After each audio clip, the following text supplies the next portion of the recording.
Hi, Niels. It's great to see Hi. you. For those who don't know, and there are some details that most people won't be aware of here, Niels was born in 1945.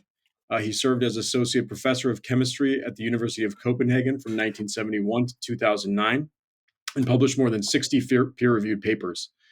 Since 2007, he's been actively involved in the global movement for 9/11 Truth. He was a lead author of the scientific paper, as I mentioned before, on thermitic material and industrial collapses of the three World Trade Center skyscrapers.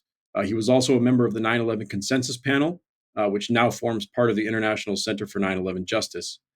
Over the years, Niels has given some 400 presentations, which is truly remarkable, on the collapses of the World Trade Center skyscrapers in countries across the world. Since 2020, his activity has been extended to cover the false narratives of the so-called COVID-19 pandemic from a scientific perspective. And Niels, it's an honor to have you here. You've been a guiding light for so many in the 9/11 research community, and a source of inspiration, just like our friend Graeme MacQueen. So thank you. Thank you, Ted. Well, we can all point to people who change our lives in a decisive way. And Graeme MacQueen was such a person. More than most, Graeme MacQueen has bended the trajectory of many people's lives in a more honest, dedicated, uncompromising, and fearless direction. I was one of them as I got involved in the global 9/11 truth movement after 2006. Graeme did many things for everyone to see: teaching, giving presentations, writing articles and books, but he also worked tirelessly behind the scenes to make things happen. So looking back from today's occasion, you have to appreciate how much of an important force he were in the years, at least until 9/11 morphed into COVID-19. But for anyone who had the privilege to meet and know him personally, Graeme's impact went beyond the sheer fruits of his acts. Peace activism was not only something he did. For Graeme MacQueen, peace was a state of mind. There simply wasn't a single aggressive fiber in that man. He acted on his indignation, communicated the truth in accordance with his gentle personality, without yelling, but never hiding his contempt and his disdain. I subscribe to that approach. What you present must, by necessity, be facts from the physical world we share. You address and eventually convince the brain, but you've got to reach the heart and win it over. Graeme did that simply by being the man he was. Now he has left the physical world, but the fight for peace goes on and has taken new dimensions. As I refer to the year 2006 as the time when I woke up, it is not accidental. Many had the same experience. And I believe this is due to the advent of videos on the internet. Suddenly you could see the third skyscraper collapsing on Manhattan. And everybody could review the collapses of the World Trade Center Twin Towers. See how tons of building debris, steel beams, and girders were thrown up and out horizontally during the destruction. But gravity is vertical. Okay? It's game over. It should have been game over for the official story, according to which the only force acting on the towers at that moment was gravity. So the official narrative was proven wrong at that moment. The obvious was covered up by the media, as we all know, so the real perpetrators got a clear path for what was called the war on terror, although you may wonder how terror can be countered by war. That war was never meant to end. It became wars, and they are still ongoing, but they have changed. The war on terror was launched as an old-time war. a matter of bombs, destruction, killing, plundering, and theft. This is a territorial, horizontal war. Gradually, it turned into a vertical war, a war by the top against the bottom, a war against all of us. Already the passing of the Patriot Act, a month and a half after 9/11, represented a power grab without precedents, indicating that the coming 9/11 wars were launched as part of a plan beyond just stealing and controlling the oil of the Middle East. In this symposium in honor of Graeme MacQueen, it is pathetic irony that one of the major contributions of Graeme was his work on the anthrax deception, as already has been pointed out previously. That was a blatant false flag attack on society in general, and as we have been told, Capitol Hill in particular, which paved the way for the swift passing of the Patriot Act. It was a prelude to the biological warfare we are confronting today. And I cannot refrain from putting in a footnote here and point out, let us remember, that the precursor to the Patriot Act was drafted by then Senator Joe Biden in the mid-90s. Okay. Similar infringements of our civil rights were introduced in many other countries and consolidated during the zeros and the 10th with a stream of staged false flag terror events. Some of them simply played out only on the TV screen without any real events happening. And eventually, people got numb. Then all of a sudden, the standard terror scare disappeared from the public domain in January 2020 and gave way to a new scare, the SARS-CoV-2 virus. I personally believe that the launch of COVID-19 was premature. They clearly were not ready to pull this off. But the lockdowns of the US society was a necessary condition for the rigging of the succeeding presidential election in 2020. Thus, the whole CV-19 scam became to be based on a test which simply did not work as a diagnostic tool. Or rather, the PCR technology was misused to such an extent that you were better served by flipping a coin.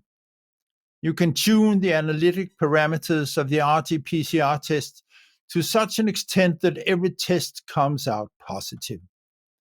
That is, the number of infected was a political decision. But the absence of casualties was evident. As one medical doctor and friend of mine expressed, now we have a test, we only miss the disease. Some people died from the new influenza, while the good old influenza had disappeared. Whenever the deceased had produced a positive PCR test, and some were even run post-mortem, it was registered as a corona death. But there was no excess mortality in 2020. That is, there was no pandemic in the true old meaning of the word. In my country of Denmark, excess mortality didn't start before April 2021, when the vaccinations really took off. But at the same time, some alarming research began to appear in the medical literature. Up until that point, we had been entertained about the smart operational principle of the new vaccines.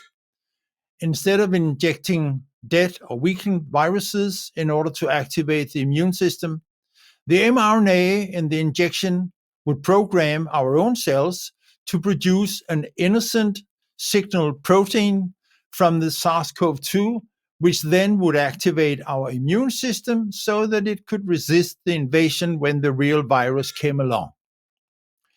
But in April 2001, however, work was published that this now famous spike protein damaged the endothelium, that is the cells lining up your veins. Hey, hey, I remember myself, this was a revelation. The spike protein was the pathogen, the very cause of the illness called COVID-19. That is, the vaccine programmed your own cells to do exactly what the virus does to make you sick. In other words, you get COVID-19 from the jab. Even worse, when you get the second shot and the booster, a new population of spike-producing cells are created, and these are registered as an invasive force by the immune system and attacked accordingly. We recognize the strategy, right? The civil war had been staged.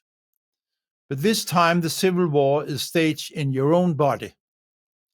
In medical terms, it's called an autoimmune response. And another pivotal publication appeared at the same time. It was namely demonstrated that the messenger RNA code for the spike protein could be reverse transcribed into the DNA of the cell nucleus. That is, the code, the recipe for the spike protein becomes for life. In principle, it can also be inherited if the mRNA code is reverse transcribed into reproductive cells. This has caused some to call the vaccines gene therapy. But there isn't any therapy here. It comes across as an attack on the gene pool of the billions of people who have taken the shots, and nobody knows where or when this will end. We remember how President George Bush Jr. triumphantly declared mission accomplished on May 1st, 2003 on this warship, after the invasion of Afghanistan, which was prompted by the 9/11 attacks. In a morbid parallel to this announcement, the Karolinska Institute in Stockholm granted the 2023 Nobel Prize in Medicine to the COVID-19 vaccines, or more specifically, for introducing some very specific chemical modifications of the mRNA used in the CV-19 shots. We had been told on television by our medical authorities that the mRNA in the vaccines was the same as human mRNA and would be degraded within hours in the body, as such genetic waste material is supposed to be.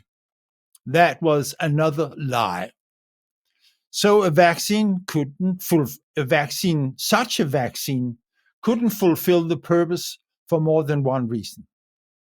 So the mRNA in the vaccines is partly synthetic. It is not real mRNA. It has been modified in such a way as to resist the clearing enzymes, and it remains in the body for at least weeks. But the coding efficiency is intact. The celebration in Stockholm in December was lavish. Symphony orchestra and the royal family. I guess very few people in the hall understood the underlying implications. All the lies, all the blatant open falsehoods, plain for everyone to see, are common features of 9/11 and CV-19. But you cannot see what you don't want to see. You want your prime minister, the king, the judge, the doctor, the pastor to be your good protector. It hurts to realize that you may have been deceived by the very people you have empowered. You don't want to see that. You don't want to see that the emperor has no clothes. You really do want to see his beautiful dress, and you pretend that you do in order to avoid being expelled from the tribe. But when the innocent child in the crowd saw what everyone could see, and a loud mumble went through the crowd, many people tend to believe that a similar moment of revelation has been reached in today's Western society? Well, unfortunately, not yet. Because what happened after the child called out the obvious? Nothing, absolutely nothing happened. The emperor simply carried on. The royal household kept a straight face. The procession continued back to the castle, only to find that the weavers were gone and so were the money. Still, something did happen after 9/11. An awakening started. Those who had seen the naked legs of the emperor and beyond never forgot that sight. Because truth is a one-way street. There is no way back. Sometimes you wish there were.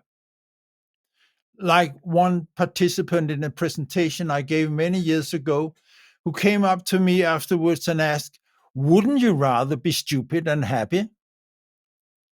You may be tempted to answer yes, before you realize that there is no choice. You cannot shut up your inner voice. At least it's very unwise if you try and if you want to live an honest life. As another feature common to 9/11 and CV-19 is the enormity of the events. The controlled demolitions of the 3 skyscrapers on Manhattan were awesome technical achievements. There were no rehearsals. And which international force could possibly organize the lockdown of about 190 countries within days after the pandemic was declared in March of 2020? There seems to be no other answer to that question than the CIA and the affiliated global intelligence networks merging into the military pharmaceutical complex. Still, in terms of range and consequence, 9/11 is dwarfed by CV-19. After all, the first preceded the second, and more than half of the world's population ended up being vaccinated. Everyone has been impacted, directly, indirectly, short-term, long-term. 9/11 featured the controlled demolition of just 3 high-rises, while the CV-19 pandemic initiated the controlled demolition of the Western civilization. No less. Still ongoing, even accelerating. But if we try to see 9/11 and CV-19 as 2 sides of the same coin, we are immediately left with the question, what coin? What are the true core features of our enemy? Have the global elite become so filthy rich because they are soulless psychopaths? Or is power the ultimate drug, mercilessly destroying even the purest soul once he tries to put on the master ring? Or do we have to accept the existence of pure evil? Yuval Hariri, a man by many considered as the voice of World Economic Forum, recently said in an interview, quote, "If things come to worse when the flood comes, the scientists will build a Noah's Ark for the elite, leaving the rest to drown." End of quote. Here we are getting into mythological and religious territory as old as mankind itself, a territory Graeme MacQueen was better qualified to navigate than most. One reason our enemy can get along with their attack on humanity is that ordinary people simply cannot fathom their mindset. All we can say is that our enemy is everything Graeme MacQueen was not. And all we can do is follow his lead, as expressed in the closing line in the documentary Peace, Wars, and 9/11, quote, I have done my best, and I can go with a satisfied mind. Thank you. Thank you. Thank you, Niels, for that incredibly moving tribute to Graeme and for your incisive analysis of the psychological operations inflicted upon us with both 9/11 and COVID-19. I loved how you evoked your countryman, Hans Christian Andersen, whose prescient fairy tale about the emperor's new clothes is so relevant for us still today. And thank you for persistently calling out the truth and courageously doing so. It's much, much appreciated.